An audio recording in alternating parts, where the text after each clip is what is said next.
Hi everyone, it's Will Harlow here, sciatica specialist physio from Overcome Sciatica. And today, in part one of this two-part series, we are going to talk about a way that you can improve the mobility of your hips to give you rapid sciatica relief. Let's dive into it. First of all, we need to talk about why are we looking at the hips if we're suffering from sciatica, which is often caused by a back issue. Now, if you followed my work for any length of time, you'll know that I talk about how certain areas of the body are very closely related. Now, one of the areas that this couldn't be more true is with the hips and the lower back. As we get older, we tend to lose some of the mobility around our hips without even realizing it. Now, a couple of the movements that we tend to lose are what we call rotation, so the way that we rotate the long bone called the femur in our upper thighs. And we also tend to lose something called abduction, which is when we take our leg out to the side. And this happens without us even realizing it. If you work in a desk job, or if you're not very active normally, you probably wouldn't even notice that your hips are getting tighter and tighter and tighter and tighter the more you sit and the less you walk and stand and move around. It happens for a lot of people, and it's not just because you're getting older, it's because you're not using those joints to their full capacity. Now, when a joint gets extremely stiff, somewhere else in the body has to compensate, and quite often it will be the lower back that compensates. So if your hips are stiff, your lower back starts to compensate, and then what happens?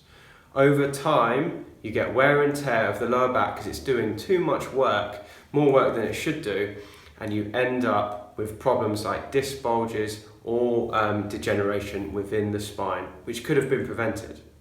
Now, if you're already suffering, it could be that this has happened, but don't worry, it is something that we can reverse.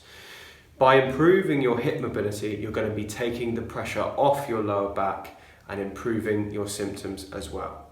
This is an exercise program that everyone should be following, not just people with sciatica. And I'm going to share the first part with you today.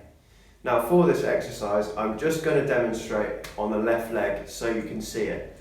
However, I want you to try this exercise on both sides, okay? If you're suffering from sciatica on just one leg, even if you try it on that leg, it shouldn't necessarily be painful, but make sure you do both sides if possible. Obviously, stop this exercise if it starts to give you more pain at any time, although it should be quite gentle. You may find that you get a bit of cramp around the hips. That's normal, okay? That's just because you haven't used these muscles properly, probably for many years. Let's have a look at the exercise now. So you're going to start off with your head and your back nice and supported, lying down on either the floor or on your bed. The first thing you're going to do is you're just going to flatten out this area here. So if you can put your hands underneath your back, I want you to just press down into your hands and just take them away. You should feel your tummy muscles have to switch on. The second thing you're going to do is you're going to bring your leg up to here, so you're at 90 degrees. So this is a 90-degree angle and this is a 90-degree angle. Remember, this stays switched on all the time. The next thing you're going to do is you're going to try and swivel your leg so it goes out that way, but the knee stays still, so you're just pivoting. And then you're going to turn it across the body.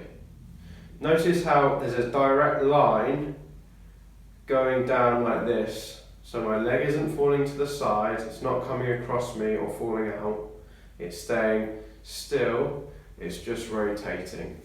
And you're going to take it right to the end range, hold for 2 or 3 seconds, and then rotate the other way. Remember to keep this switched on.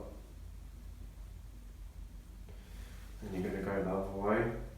Should feel it's a bit achy around the hip, okay, because you haven't connected to these ranges for quite a while. And you may not even be able to go as far as me, which is normal. Even if you can just get to there, that's enough, as long as you're pushing it right to the ends of range, okay? And you're going to repeat that for about 2 minutes, then you're going to swap legs. That should be enough for part one to get you moving, okay, and to get those hips working again. So that was part one of the two-part series of how to improve the mobility of your hips for sciatica pain relief. Join me again for part two, and in the meantime, check out the Total Recovery Program. I've left a link below this video for you to check it out. If you're watching this on YouTube, make sure you subscribe, and again, if you're watching it on Facebook, just share it with your friends so other people get the help too. I look forward to seeing you on part two.